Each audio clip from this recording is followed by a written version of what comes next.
Hello students, welcome to maths guru exam tech channel.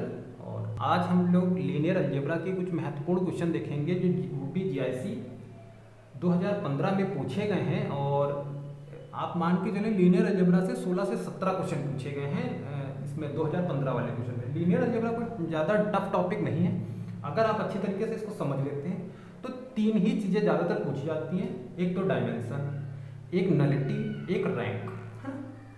Nullity मतलब शून्यता, और rank तो आप जानते होंगे क्रम उसका। ठीक है, तो चलिए शुरू करते हैं और ज़्यादा टाइम वेस्ट करना करते हुए, क्योंकि वीडियो ज़्यादा लंबा हो जाता है तो उसको थोड़ा अपलोड करने में दिक्कत आ जाती है। तो पहला क्वेश्चन 2015 जीआईसी से लिया गया है। तो दिया हुआ है ट्रांसफॉर्मेशन, दिया हुआ है एक्स वाई का, किसके साथ? y 2x माइनस वाई के साथ, है ना। और कह रहा है कि आप बताइए टी इनवर्स ए बी, इसका मान पूछ रहा है। तो देखिए ट्रांसफॉर्म जो x से ये हो रहा है, ये ट्रांसफॉर्म हुआ है इसके साथ, इनवर्स निकालना है तो इसका मतलब ये इसके साथ होगा, जाके इनवर्स हो रहा है, उल्टा हो रहा है ना। तो देखिए यहाँ पे y की वैल्यू किससे हमको निकालना, क्या है? ए बी के पदों में, हाँ। तो ए बी के टर्म में जब लाएंगे तो y का टर्म कितना हो जाएगा? पहला वाला। तो y की वैल्यू बच्चों कितनी हो जाएगी? a। y की वैल्यू कितनी हो जाएगी? सीधा हो जाएगी a। दूसरा निकालते हैं, देखिए 2x minus Y equal to B, है ना। 2x माइनस वाई जो टर्म है इसके बराबर है b के। तो यहाँ पे y की वैल्यू रखते हैं, तो 2x minus A equal to B, तो 2x equal to A plus B और x equal to A plus B by 2। तो ये हो जाएगा आपका a plus B by 2 comma B. ये वाला आंसर जो है आपका राइट हो जाएगा। ठीक है, तो जहाँ पे ये वाला कुछ आंसर मिल रहा है वो आपका राइट है। आंसर नंबर ए आपका बिल्कुल करेक्ट है। ठीक है, चलिए नेक्स्ट क्वेश्चन की बात करते हैं। देखिए नेक्स्ट क्वेश्चन भी 2015 में पूछा गया, डायमेंशन पूछ रहा है इसमें। तो इसको थोड़ा सा पढ़ें आप और इसको समझें। अगर आपको आता है तो आप लगा सकते हैं क्वेश्चन को, वीडियो को पॉज कर दें और आप अपना क्वेश्चन सॉल्व कर लें। ठीक है, चलिए नेक्स्ट क्वेश्चन लिखा हुआ है dimension of v upon m। Dimension of v upon m r दिया हुआ है। ठीक है, dimension of v, dimension of v कितना दिया हुआ है? n दिया हुआ है ना, और दिया हुआ है। तो आप बताइए कि डायमेंशन ऑफ m निकालना है, डायमेंशन ऑफ m फाइंड करना है। तो देखिए बच्चों ये फॉर्मूला आप लिख लें कि dimension of v upon m is equals to dimension of v minus dimension of m। Value put कर दें तो देखिए dimension of v upon m कितना हो जाएगा? r। डायमेंशन ऑफ v बच्चों कितना दिया हुआ है? n minus dimension of m, इसको इधर ले लें तो dimension of m is equals to n minus r, है ना। Dimension of m is equals to n minus r। Option देख लें कौन सा करेक्ट हो रहा है। ऑप्शन आपका सी वाला बिल्कुल करेक्ट हो रहा है ना। ऑप्शन सी जो है बिल्कुल राइट आंसर आपका हो जाएगा। ठीक है, चलिए नेक्स्ट क्वेश्चन, इसको आप लोग नोट कर लें या फिर आप इसका स्क्रीनशॉट ले लें।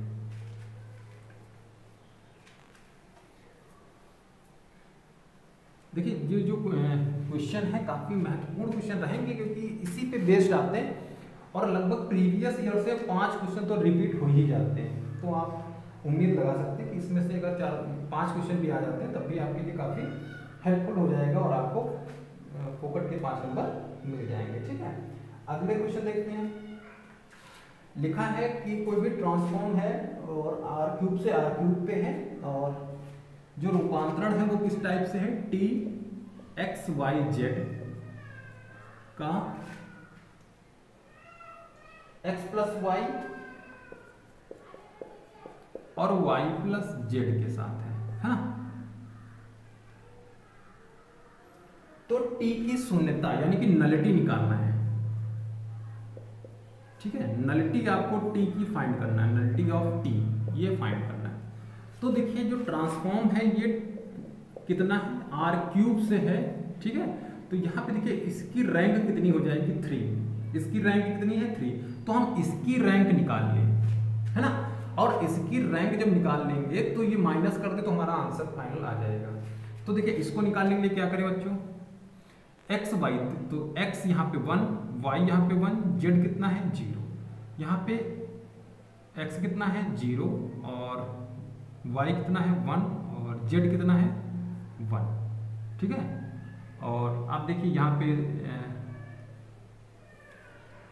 तो देखिए अब देखिए हमको ये मिल गई है एक मैट्रिक्स, तो इसकी रैंक अगर हम लोग निकालें बच्चों तो कितना आएगा। किसी भी तरीके से इसका जीरो बनाएं, इस टर्म को जीरो बनाने के लिए क्या करें, अगर हम इसको इसमें से घटा भी देते हैं तो ये जीरो बन जाएगा और ये हो जाएगा। देखिए ये इसको घटाते हैं तो इसको पहले जीरो बना लेते हैं, रैंक निकालना आता होगा तो ये हो जाएगा 1 0 और R2 माइनस R1 कर देंगे तो 0 और ये इसमें से घटेगा तो ये 1 ही रहेगा और 0 1।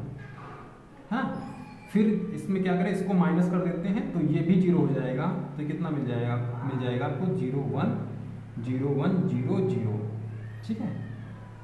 तो अब मतलब उम्मीद है कि ये आप 0 नहीं हो पाएगा। तो इसकी बच्चों रैंक कितनी आई है, इसकी रैंक कितनी आ गई है 2, ठीक है। रैंक कितनी आ गई इसके, non zero, number of non zero जो होता है वो कहलाता है रैंक। तो रैंक इसकी कितनी आ गई है 2। अब क्या करेंगे, नलिटी निकालेंगे। तो देखिए रैंक टोटली रैंक कितनी थी 3 और इसकी रैंक कितनी निकाली 2, तो आंसर हमारा कितना हो जाएगा 1, यानी कि नलिटी इसकी कितनी हो जाएगी, नलिटी ऑफ टी 1 हो जाएगा, ठीक है। तो आंसर आपका कौन सा करेक्ट हो जाएगा, आंसर नंबर बी आपका बिल्कुल करेक्ट हो जाएगा। अच्छा, एक बात थोड़ी सी इंपॉर्टेंट है, समझ लें आप लोग, जब भी आप लोग इसकी मैट्रिक्स बनाएं, है ना, जब भी आप लोग इसकी मैट्रिक्स बनाएं आप लोग हमेशा इसको कॉलम वाइज ही रखें, क्वेश्चन ज़्यादा आसानी से सॉल्व हो जाएगा, ठीक है। हमेशा क्या करें, कॉलम वाइज ही क्वेश्चन इसकी मैट्रिक्स को रखें, ठीक है। जैसे देखिए x1 था y1 था, तो हमने x और y को इस हिसाब से मानना है, ठीक है। 1 1 0 और इसमें देखिए x नहीं था इसलिए 0 1, ठीक है। तो इस हिसाब से आप इसको मानेंगे, ठीक। और कभी कभी मैट्रिक्स भी बनवा लेता है क्वेश्चन में, कभी लिख देता है, बस कहता है मैट्रिक्स इसकी निम्न की मैट्रिक्स क्या होगी। तो अगर इस टाइप से कोई क्वेश्चन फंसता है तो आपको जरूर मिलेगा और आप इसको अच्छे से समझेंगे, ठीक है। चलिए नेक्स्ट क्वेश्चन देखते हैं।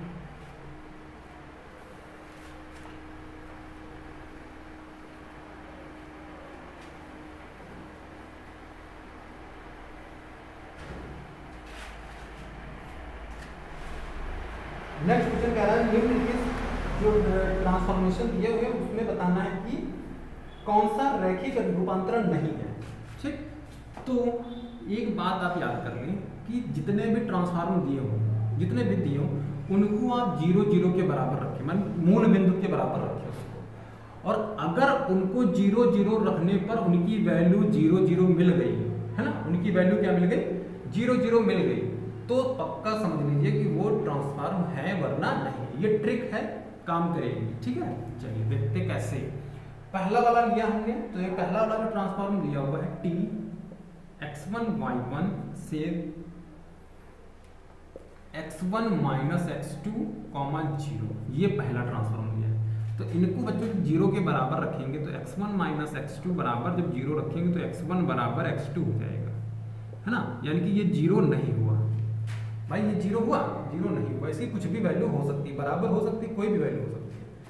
तो अगला चेक करते हैं। अच्छा सॉरी, यहाँ पे x1 x2 है, ठीक है, यहाँ पे x1 x2 है। अगला दिया हुआ है x1 स्क्वायर x2, इनको आप रखेंगे 0 के बराबर, तो x1 स्क्वायर इक्वल टू 0, तो x1 बराबर भी 0 आएगा। इसको जब 0 बराबर रखेंगे x2 को, तो ये 0 आएगा, तो x2 भी 0 हो गया। इसका मतलब ये ट्रांसफॉर्म है, ये वाला नहीं। थर्ड भी आप चेक कर लें, तो थर्ड वाले लिखेंगे नहीं, आप ऐसे सीधे समझें कि 1 प्लस x1 को जब 0 के बराबर आप रखेंगे तो x1 की वैल्यू कितनी आएगी -1, तो फिर ये नहीं है, ठीक है। और फोर्थ वाला भी जब आप x2 को रखेंगे, देखिए x2 में दिया हुआ है 1 प्लस x2, तो वहाँ भी -1 निकलेगा, तो इसका मतलब वो भी नहीं फोर्थ वाला। केवल सेकंड वाला क्या था आपका, लीनियर ट्रांसफॉर्म था, ठीक है। तो ये समझने का एक तरीका है, आप उसको आसानी से समझ भी सकते हैं, ठीक है, कि बराबर आप 0 रखें और वहाँ से जो वैल्यू x1 y1 या z1 जो भी है उसकी वैल्यू आपको 0 0 बन जाए, तो समझ लें आप क्या है, ये लीनियर ट्रांसफॉर्म है, ठीक है। इससे आसान तरीका इसको समझने का नहीं हो सकता है। नेक्स्ट क्वेश्चन देखिए कितना आसान इन्होंने पूछा था कि सबसे छोटी सदिश समष्टि यानी कि स्मॉलेस्ट वेक्टर स्पेस कितना होता है। Smallest vector space equal to 1 होता है, इसको नोट कर लें आप लोग। स्मॉलेस्ट वेक्टर स्पेस 1 होता है, सन 2015 में पूछा है इन्होंने। इस नंबर मतलब एक वाला क्वेश्चन को उसको, है ना। चलो नेक्स्ट क्वेश्चन देखते हैं।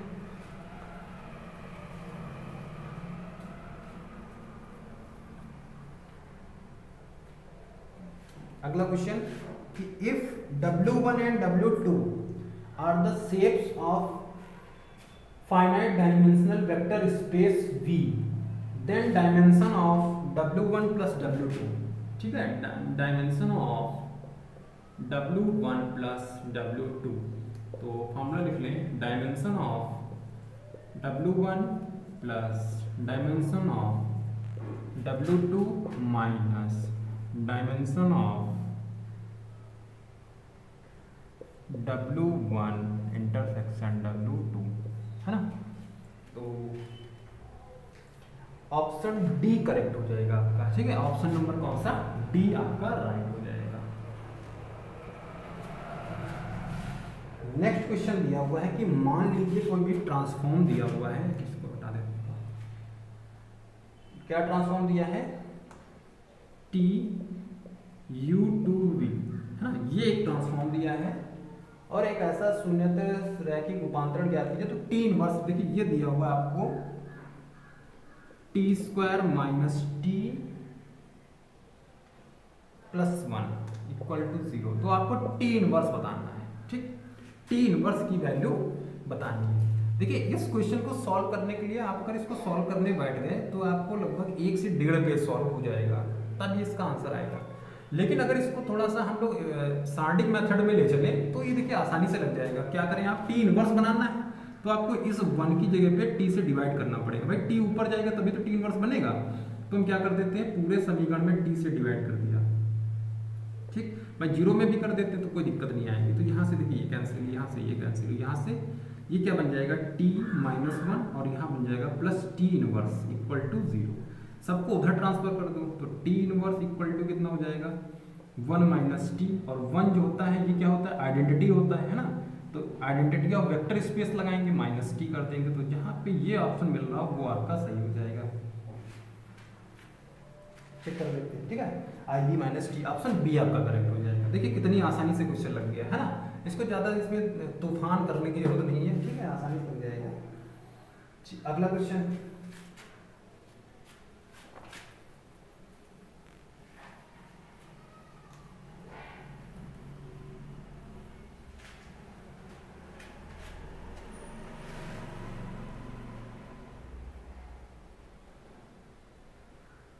अगला ग्राफ 5 अवयवों वाले समुच्चय में सममित संबंध ज्ञात कीजिए। अच्छा देखिए कितने नंबर ऑफ एलिमेंट कितने हैं, नंबर ऑफ एलिमेंट कितने हैं, 5, ठीक। इसको क्या बोलते हैं इंग्लिश में, सिमेट्रिक रिलेशन, ठीक है। क्या बोलते हैं, सिमेट्रिक। देखिए रिलेशन कैसे निकालते हैं, सिमेट्रिक रिलेशन।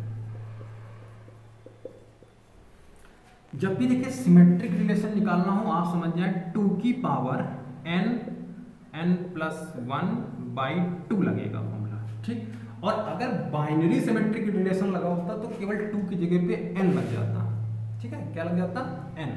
तो देख लेते हैं, फॉर्मूला मैच कर लेते हैं, ठीक है। तो फॉर्मूला क्या होता है, ना सही है, ठीक है, फॉर्मूला बिल्कुल सही लिखा हुआ है। तो अब नंबर ऑफ पता है, ये फॉर्मूला आप लिख ले वैसे, ठीक है। नंबर ऑफ सिमेट्रिक रिलेशन कैसे निकाले जाते हैं, तो ये फॉर्मूला लिख लें। अब देखिए कितना आएगा, तो ये हो जाएगा 2 की पावर 5 इंटू यहाँ हो जाएगा 6 बाई 5 1 6 और बाई 2 3 जा 6, कितना हो जाएगा 2 की पावर 5 3 जा 15। तो ऐसा कोई भी ऑप्शन अगर मिल रहा है तो वो आपका करेक्ट हो जाएगा। तो ऑप्शन आपका बच्चों कौन सा करेक्ट हो जाएगा, ऑप्शन सी बिल्कुल राइट है ना। ऑप्शन सी आपका कितना है, 2 की पावर 15, सी वाला बिल्कुल करेक्ट हो जाएगा। अच्छा एक क्वेश्चन पूछा जाता है लीनियरली डिपेंडेंट और इंडिपेंडेंट से, ठीक है। जीआईसी 2015 में भी पूछा गया है और ज्यादातर क्वेश्चन के पूछा ही गया है। कह रहा है u इक्वल टू 1, 2015 का क्वेश्चन है, देखिए 1 माइनस 2। एक और क्वेश्चन है, देखिए ये भी आपकी स्क्रीन पे है, तो एक क्वेश्चन ये सॉल्व कर रहे हैं और एक ये अपने आप सॉल्व करें और आंसर जो भी आए आप बताएं, ठीक है। 3 0 माइनस 2, और दिया हुआ है W 2 -1 और -5, ठीक है। और क्वेश्चन क्या कह रहा है कि लेट करना है, मान लीजिए कि u बराबर इतना, v बराबर इतना, w बराबर इतना, तो k का मान है u v w जो है रैखिक परतंत्र है, यानी कि लीनियरली डिपेंडेंट है ना। लीनियरली डिपेंडेंट के लिए इसको सॉल्व करेंगे तो देखिए कितना है आने वाला है। इसको देखिए सॉल्व करते हैं तो कितना आएगा 1 3 2 -2 0 और -1 k -2 -5, ठीक है। इसको सॉल्व करते हैं भाई, x वाले सब ये लिख दिए हैं और ये y और ये z, ठीक। तो इसको सॉल्व करते हैं तो देखिए बच्चों कितना आने वाला है, 1 लेंगे तो ये गया, कितना बचा 0 और ये 2 -2, ये प्लस के 2 हो जाएंगे, ये कैंसिल, इसको लेंगे तो माइनस के 5 3 जा 15 और 2 2 जा 4 माइनस के 4 और प्लस के लेंगे k, तो कितना हो जाएगा ये, और ये कितना हो जाएगा -3 0 और इक्वल टू 0। लीनियरली डिपेंडेंट में इसका मॉड जो होता है वो क्या होता है 0 के बराबर होता है ना। ये क्या होता है लीनियरली डिपेंडेंट, है ना। तो इसको सॉल्व करेंगे -2 और ये हो जाएगा 15 4 19, तो 19 गुना कितना हो जाएगा 38 और ये बच्चों कितना हो जाएगा -3 के इक्वल टू 0। तो ये हो जाएंगे कितने, अच्छा कुछ थोड़ा सा फॉल्ट हो रहा है क्या, तो -2 बन गया, 15 4 19,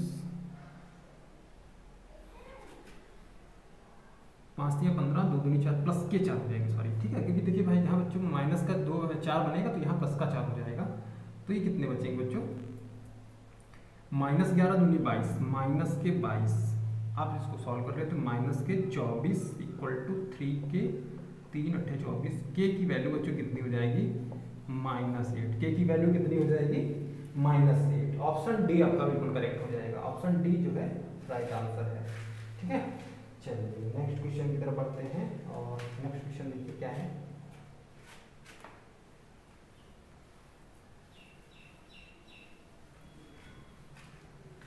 देखिए इसी टाइप से एक 2015 का साथी में जो क्वेश्चन लिखा था तो इसको भी आप लोग सॉल्व कर लेंगे, ठीक है। जो भी आंसर आता है कमेंट में, आप कमेंट बॉक्स में बताएंगे कि इसका आंसर कितना आया हुआ है।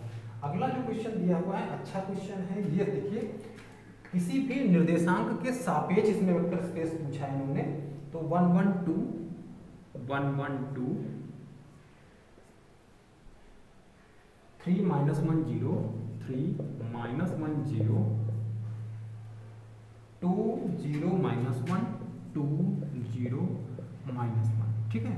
ये तीन बिंदु हमको पता है और एक सदिश दिया हुआ है 2 1 -6 2 1 -6 इसके सापेक्ष, ठीक है। अब इसको थोड़ा समझिए, बहुत ही आसान क्वेश्चन है। क्या करेंगे, आपके पास 3 वेक्टर स्पेस दिए हैं तो हम लोग क्या मानेंगे इसमें, इसको इस टाइप से लिखेंगे अल्फा 1 1 2 प्लस बीटा, ये तरीका आप जानते होंगे, आपने पढ़ा भी होगा, प्लस गामा 2 0 -1, ठीक।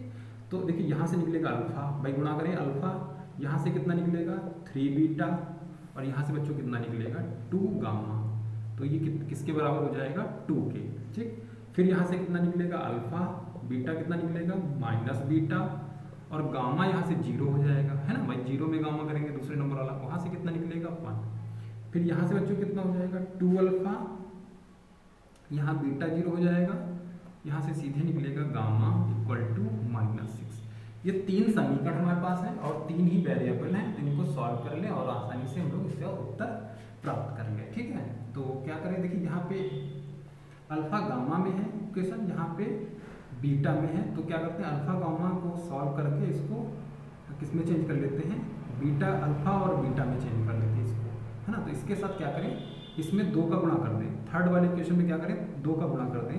तो देखिए पहला वाला तो ये हो गया alpha plus 3 beta plus 2 gamma equal to 2, इसमें 2 का गुणा करें तो 4 alpha minus 2 gamma equal to -12, ये कैंसिल आउट हो जाएंगे, तो बच्चों कितना हो गया 5 अल्फा प्लस के 3 बीटा और बराबर माइनस के 10। ठीक, अब ये भी अल्फा बीटा, ये भी अल्फा बीटा, तो इसको बराबर कर लेते हैं, इसमें 3 का गुणा कर देते हैं, तो 3 alpha minus 3 beta equal to 3।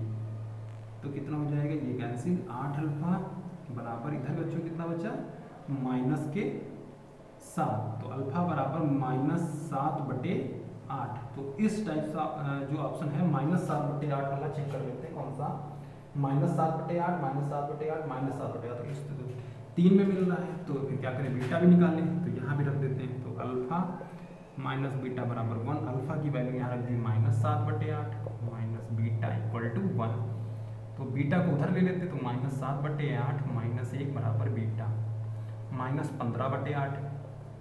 अब चेक कर लेते हैं कि -15/8 ये भी दोनों में आ रहा है ना, दो अब ऑप्शन बचे आपके पास, या तो बी या तो डी, तो फिर अब मजबूरी में गामा भी निकालना पड़ेगा। तो देखिए गामा कहाँ से निकालेंगे, इससे निकालेंगे, है ना, आसान वाले से निकालेंगे। तो 2 × अल्फा है हमारा -7/8, गामा उधर चला जाएगा -6, इधर +6 बन जाएगा, है ना, गामा उधर -6 इधर, तो 8 × 48 -14, 48 - 14 कितना हो जाएगा, 34, है ना, 34/8 गामा। अब मैच कर लेते हैं, तो अल्फा बीटा गामा तीनों आ चुके हैं। अच्छा, 34/8 का मतलब 17/4, 2 से काटेंगे, है ना, 17/4, तो ऑप्शन आपका कौन सा सही हो जाएगा, बी वाला बिल्कुल करेक्ट हो जाएगा। ठीक है, देखिए इसमें कितना कंफ्यूज कर दिया है, बी और डी में बिल्कुल हूबहू आंसर लिखे, बस गामा की वैल्यू -17/4 आ रही है और बी में कितना आ रहा है, प्लस का 17/4 आ रहा है। तो इस टाइप से देखिए ये हमारा क्वेश्चन था, आप लोग इसको नोट कर लें या फिर स्क्रीनशॉट लीजिए इसका। चलिए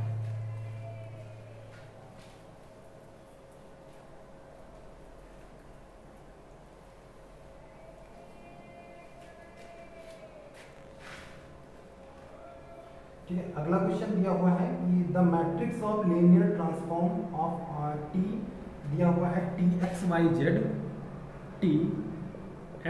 जेड और 2 दी हुई है 2y + z x - 4y और 3x। ठीक है, इस टाइप से दिया हुआ है, सेम परिभाषित है। तो कौन सा ऑप्शन दे रहा है, इसमें कह रहा है कि अच्छा सॉरी आगे को दिया हुआ है, इतना ही क्वेश्चन दिया हुआ है, तो इसका कौन सा आंसर सही हो जाएगा, चेक करते हैं भाई, इसको सॉल्व करते हैं। तो देखिए x तो 0 इसमें, तो x 0 हो गया, y कितना है 2, z कितना है 1, x कितना है 1, y कितना है 4, z कितना है 0, x कितना है 3, ये 0 ये 0, कोई भी ऐसी मैट्रिक्स होगी तो वो सही हो जाएगी। चलिए मिला लो भाई, तो 0 कितना हो जाएगा, 0 इसमें नहीं, 0 0 0 1 इसमें सी में और डी में मिला देते हैं, 0 to 1 0 to 1 1 - 4 0 1 - 4 0 3 0 0, तो ऑप्शन आपका सी वाला बच्चा सही हो जाएगा। ठीक है, देखिए ऑप्शन कौन सा सही हो जाएगा, आपका सी वाला बिल्कुल करेक्ट हो जाएगा।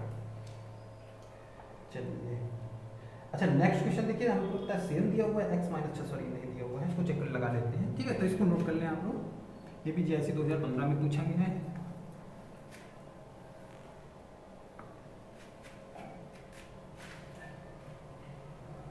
एक दिया हुआ है ये टी एक्स वाई जेड, एक रूपांतरण है हमारा टी एक्स वाई जेड से कितने, x - y + 2z, x - y + 2z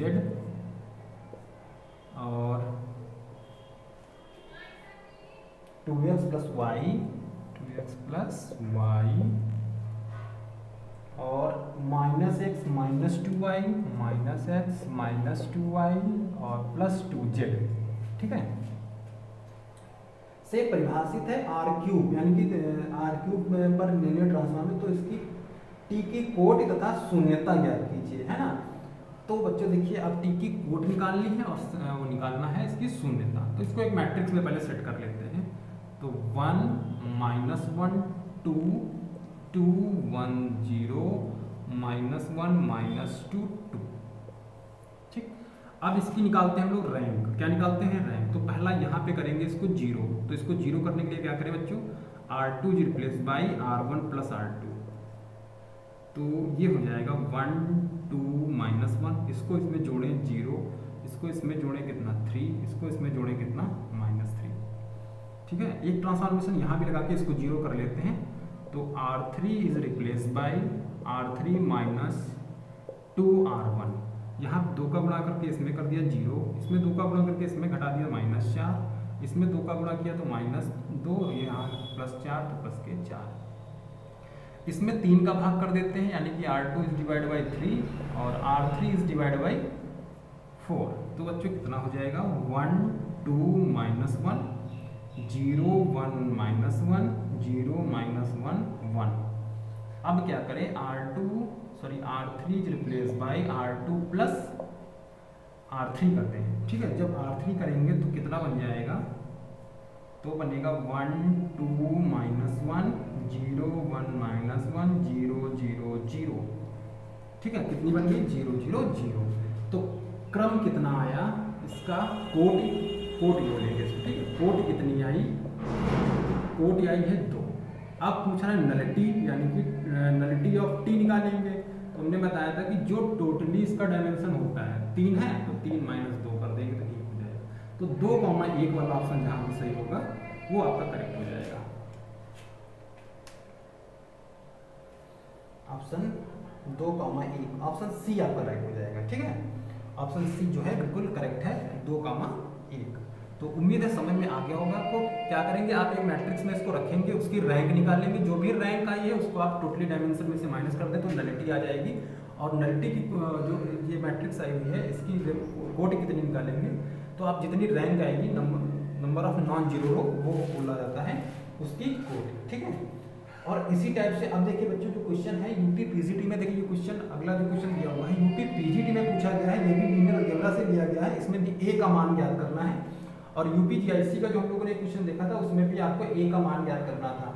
ठीक है, फिर नेक्स्ट क्वेश्चन जो दिया हुआ है ये भी देखिए डायमेंशन ऑफ वी अपॉन पूछ रहा है डब्ल्यू, यूपी पीजीटी में पूछा गया है। तो इसको चलिए सॉल्व कर देते हैं।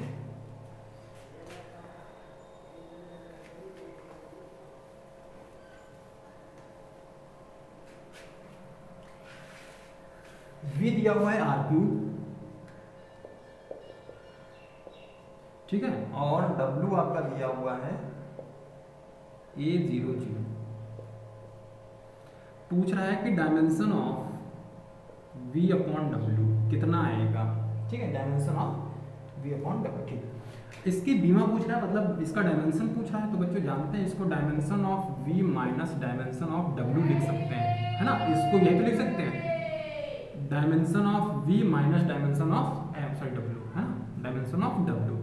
तो V का डायमेंशन कितना है 3 है, और W का डायमेंशन देखिए बच्चों कितना है, number of non zero element, तो कितना है 1, तो कितना आ जाएगा 2 आ जाएगा। तो आंसर कौन सा सही हो जाएगा, बी वाला आपका राइट आंसर हो जाएगा 2। ठीक है, फिर देखिए यूपी पीसीटी में काफी क्वेश्चन पूछे गए थे इस टाइप से, और इससे पहले भी एक शून्यता वाला क्वेश्चन नलिटी वाला पूछा गया है जो हम लोगों ने पीछे जीआईसी में सॉल्व किया था। इन्होंने AB के टर्म में क्वेश्चन को दे दिया है, और हम लोगों ने XYZ के टर्म में क्वेश्चन को सॉल्व किया था। ठीक है, तो इस टाइप से देखिए कुछ महत्वपूर्ण क्वेश्चन इन्होंने लिखे हैं जो हम लोगों ने पीछे क्वेश्चन को सॉल्व किया, बस उसको उन्होंने ABCD के उसमें कन्वर्ट कर दिया है, बाकी आपके क्वेश्चन ऐसे मिल जाएंगे, है ना। तो इस टाइप से हम लोगों ने यूपी जीआईसी के जो भी क्वेश्चन थे उनको सॉल्व किया है। और भी आपको क्वेश्चन यूपी पीसीटी के देखिए क्वेश्चन मिल जाएंगे, और आप लोग इसको सॉल्व करें। अगर कोई भी दिक्कत आ रही तो आप लोग क्वेश्चन पूछ सकते हैं, या फिर आप कमेंट बॉक्स में क्वेश्चन डाल सकते हैं। आप केवल सन डाल दें, क्योंकि पेपर सारे उपलब्ध हैं, तो आप क्या करें, केवल सन बता दें और क्वेश्चन नंबर बता दें, तो आपको उसका सोल्यूशन मिल जाएगा। ठीक है, यूपी पीसीटी का कोई भी। और देखिए इसमें एक क्वेश्चन ये अभी यूपी पीसीटी 2021 में भी पूछा गया था, लेकिन ये पीजीटी 2010 में मिला है। देखिए आव्यू के लिए बहुत पूछा जा रहा है। अगर कोई आव्यू 2x2 की है तो इसकी बीमा कितनी आएगी 4, लिख लें आप लोग। अगर 3x3 की है तो इसकी बीमा कितनी आएगी 9। ये देखिए भी आया था, और ये पुराना आया हुआ क्वेश्चन है, तो इस टाइप से पूछ सकता है। ठीक है, और देखिए जो क्वेश्चन दिए हैं, और देखिए इसमें भी m की वैल्यू निकालनी है, और ये दिया हुआ है क्वेश्चन। ठीक है, तो इसमें ये पूछ रहा है कि m के किस मान के लिए ये लीनियरली डिपेंडेंट है, तो आप निकाल सकते हैं। अच्छा, एक क्वेश्चन ये देखिए क्या लिखा हुआ है, अगर इस टाइप से लिख देते हैं TS का होल इनवर्स, तो आप समझ जाए S inverse of T inverse, ऐसे लिख सकते हैं इसको। ठीक है, या फिर S इनवर्स T इनवर्स भी लिख सकते हैं। इस टाइप से भी लिख सकते हैं, इस टाइप से भी लिख सकते हैं, ठीक है। कभी कभी ये भी लिख देते हैं फॉग का इनवर्स, तो इसको लिख सकते हैं जी इनवर्स ऑफ एफ इनवर्स, ठीक है। ये उल्टा हो जाता है, बस इसको लिख लें। ये अगर आएगा एग्जाम में तो आपको टिक कर देना है, ठीक है। बस इसमें क्या है, इसमें रिजल्ट याद करने हैं आपको, ठीक है। और ये मैट्रिक्स भी पूछा था कि सब बिल्कुल हूबहू वही क्वेश्चन बार बार रिपीट किए गए हैं, जैसा उसमें पूछा गया बिल्कुल हूबहू। इसका मतलब लीनियर अलजेब्रा से केवल इतने ही टाइप के क्वेश्चन बन सकते हैं। एक कर्नेल का क्वेश्चन हाँ बन सकता है, तो अगर वो क्वेश्चन मिल जाएगा तो उसको आपको प्रोवाइड करा दिया जाएगा, कर्नेल कैसे निकाला जाता है। अच्छा, लीनियरली डिपेंडेंट इंडिपेंडेंट तो समझ में आ ही गया होगा, ठीक है। चलिए, अगर कर्नेल का कोई भी क्वेश्चन आपको मिलता है तो आप कमेंट बॉक्स में बता सकते हैं, ठीक है। फिर उसको सॉल्व कर दिया जाएगा। कर्नेल का कोई क्वेश्चन जल्दी मिल नहीं रहा है ना। बाकी दिल्ली सबऑर्डिनेट में क्वेश्चन जो पूछे गए हैं और टीजीटी में पूछे गए हैं, तो लगभग सेम क्वेश्चन इसी मॉडल पे डिपेंड है, ठीक है। तो आप इसको सॉल्व करिए और प्रैक्टिस करिए, ज़्यादा से ज़्यादा प्रैक्टिस करें। अगर कोई भी डाउट है तो आप उसको क्लियर कर सकते हैं।